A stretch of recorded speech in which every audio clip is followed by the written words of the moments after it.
안녕하세요. 공식으로 완성하는 소사이어티 다운교육에서 통합사회를 맡고 있는 권서연입니다.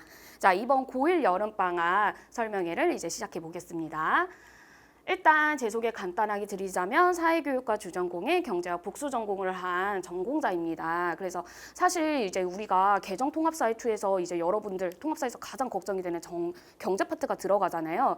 근데 사실 경제학 과에서 요구하는 문제 스타일과 사실 고교 경제 과목에서도 요구하는 문제 스타일이 조금 차이가 있어요. 그래서 저는 그런 포인트들을 다 알고 있는 전공자이기 때문에 그런 것들을 이제 반영을 해가지고 여러분들에게 경제학적 원리를 이제 고교 교육 과정에 맞춰서 어떻게 하면 최대한 쉽게 설명할 수 있는지 그걸 구조화해서 이제 제공을 해드릴 예정이고요. 그다음에 이제 여름방학 특강이라고 저희가 개념 나열식만으로 수업하진 않죠. 제 특강을 들어본 친구들은 굉장히 많은 문제를 풀고 갔습니다. 그래서 이제 기본부터 심화까지 이제 주제별, 유형별로 쪼개서 여러 번 문제를 이제 트레이닝을 해가지고 짧은 여름이지만 여러분이 2학기 내내 이 문제풀이 방법이 이제 체화돼서 기억에 오래오래 남을 수 있도록 제가 최대한 도와드릴 예정이고요.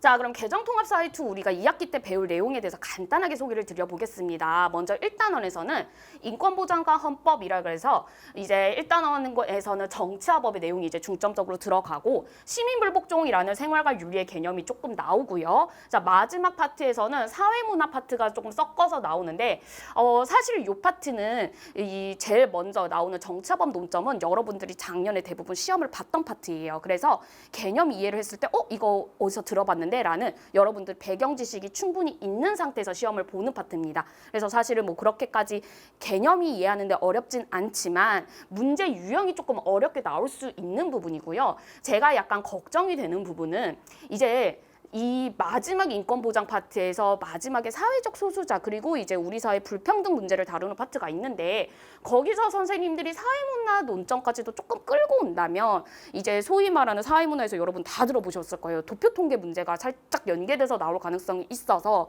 이건 또 학교마다 편차가 조금 있을 거예요. 선생님이 어떤 내용을 가르치시냐에 따라서. 그래서 1단원 같은 경우는 난이도가 뭐 평이할 수도 있지만 이제 선생님들의 출제 논점에 따라서 난이도가 최상까지도 올라갈 수 있는 파트고요.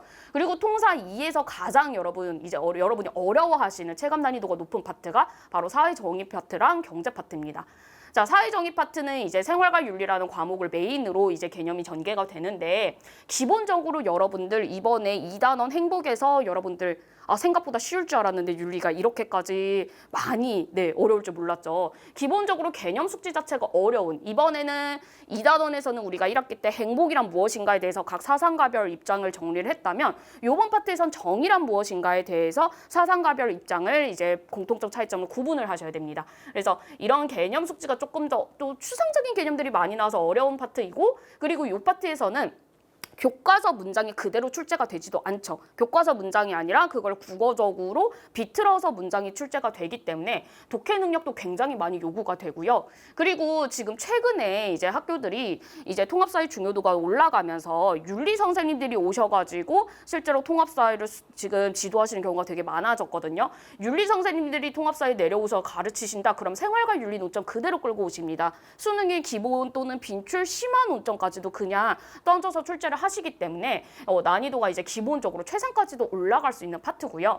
그다음 이제 3단원 경제 파트는 이제 여러분들이 뭐 방학 특강이라든지 이런 데서 많이 들어보셨을 거예요. 근데 이제 보통은 기본적으로 경제 파트에서는 여러분들이 이제 하시기로는 이제 계산형 문제가 많이 나오지 않느냐라고 하는데 이번 수능 개정 수능 통합사회 예시 문항을 보면은 단순히 계산형 문제뿐만 아니라 경제학적 원리를 완벽하게 이해하고 있는지를 이제 물어보고 있습니다.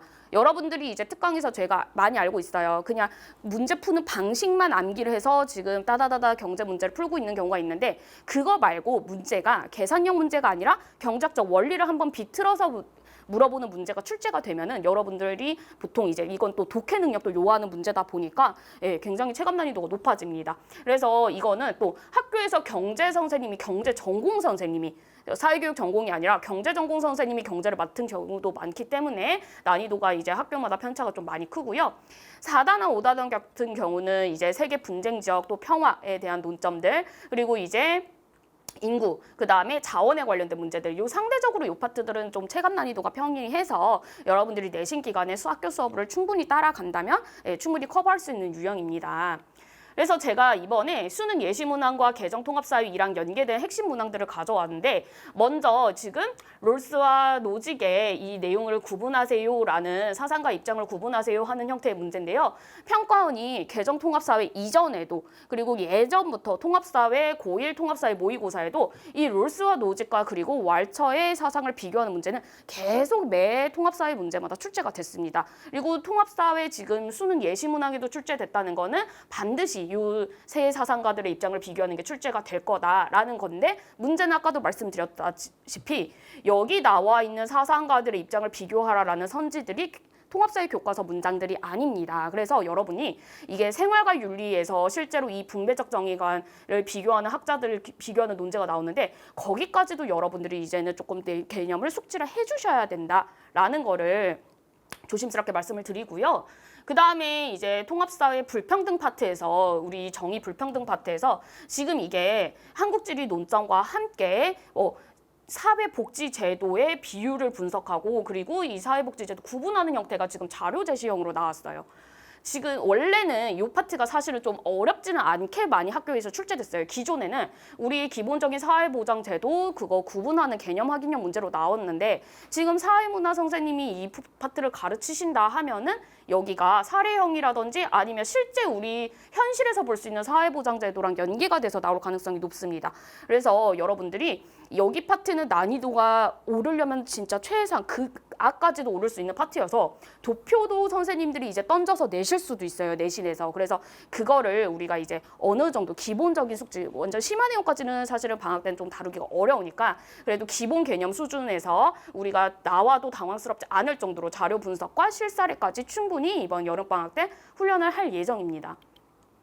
그리고 경제 문제도 기본적으로 계산형 문제가 나올까라고 생각을 했는데 의외로 경제학적 원리를 물어보는 문제가 나왔어요. 최근에 일부 학교들에서도 단순히 기본 계산형 문제가 아니라 아예 그냥 기본 경제학적 지식, 경제학적 원리를 숙지하고 있는지를 국어적으로 물어보는 문제들도 등장하고 있거든요. 그래서 이 경제 파트가 되게 공평한 게 완전히 문과형 친구들한테도 수리적인 내용이 나오니까 막 유리한 파트도 아니고요. 이과형 친구들도 이제 드디어 계산형 나왔네? 근데 또 독해적인 거 물어보면 또 그 친구들한테도 어려운 문제입니다. 그래서 경제학 문항은 국어, 수리 둘 다 요구하는 능력을 요구하는 문제 파트다 보니까 우리는 이제 그러면 단순히 문제 푸는 그 스킬만 접근하는 게 아니라 경제학적 기본 원리를 충분히 완벽하게 이해를 해야 된다. 그래서 약간 경제 문제도 트렌드가 조금씩 바뀔 거다라고 조심스럽게 예측을 합니다.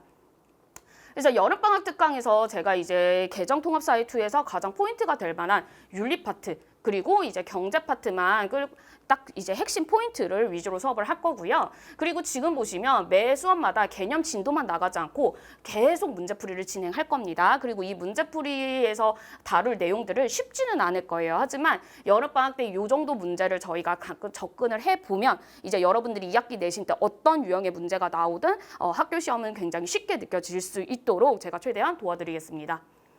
자, 그래서 이제 여름방학 때 사용될 교재인데 제가 이제 사실 윤리 파트도 지금 지도를 하고 있어서 윤리 파트에서 어디가 이제 출제 포인트인지 명확하게 알고 있거든요. 그래서 그런 것들을 반영해서 교재에 이제 넣었고요. 그리고 경제학에서도 최근에 이제 약간씩 더 심화돼서 이제 경제학적 무역도 옛날에는 그냥 단순히 어디에 비교 우위가 있어요. 이거 구분한 정도가 나왔는데 최근에는 이제 무역의 교역 조건이라든지 무역 이후에 이 생산량 이득, 뭐 소비량 이득 이런 것도 물어보는 경우가 굉장히 많아요. 그래서 그런 것들을 다 이제 담고 같이 수업을 하면서 이제 이 경제학적 원리를 따라갈 수 있게 교재 구성이 돼 있습니다. 그리고 이제 문제풀이인데 우리 특강에서도 굉장히 많은 문제를 풀었다 그랬죠. 그래서 지금 보면 비슷한 유형의 문제들을 계속 패턴화 해가지고 문제 풀이가 지속이 됐고요. 그래서 이제 문제 푸는 방법부터 우리가 같이 숙지를 하고 그걸 반복적으로 풀어보면서 완전히 내 것으로 맞춰 수학 문제 풀듯이 나의 문제로 체화를 하는 학습을 제가 도울 겁니다. 자, 그리고 이제 주차별로 계속 이제 선지 정오 판단과 서술형 문제에서 조금 나올 수가 있는 게 경제 파트도 생각보다 서술형 문제가 많이 나오거든요. 여러분이 경제 파트 문제 풀 때 계속 실수하는 포인트들이 있어요. 그거 실수하면은 오답 처리를 하는 게 학교들이 많은데 그런 것들 훈련도 이제 꼼꼼하게 진행이 될 거고요. 테스트 결과 계속 공유가 되고 그리고 수업 시간 전후로 계속 개별적으로 저랑 같이 1대1로 문제풀이 방법에 대해서 제대로 이해하고 있는지 계속 테스트가 1대1 클리닉이 진행될 겁니다. 그래서 문제 푸는 방법을 계속 향상시킬 수 있도록 여름방학 때 훈련이 될 거고요. 그리고 이제 여름방학 특강만 저를 봤다고 끝이 아니라 계속 2학기 기말고사 끝날 때까지 제가 계속 무한으로 동영상 열어 놓을 테니까 같이 동영상 공유하시면서 이제 2학기 기말고사 끝까지 보는 그 전날까지도 제가 계속 질문을 받는 그런 시스템으로 운영할 겁니다. 자, 여름방학이 굉장히 짧으면 짧을 수 있는 파트인데, 그래도 이제 핵심 파트 1등급을 딱 확정 지을 수 있는 파트를 우리가 같이 이제 그 4주차 동안 열심히 연습을 해서 여러분들 2학기 기말고사 때 좋은 성과를 있었으면 좋겠습니다. 네, 그럼 여기까지 하겠습니다. 감사합니다.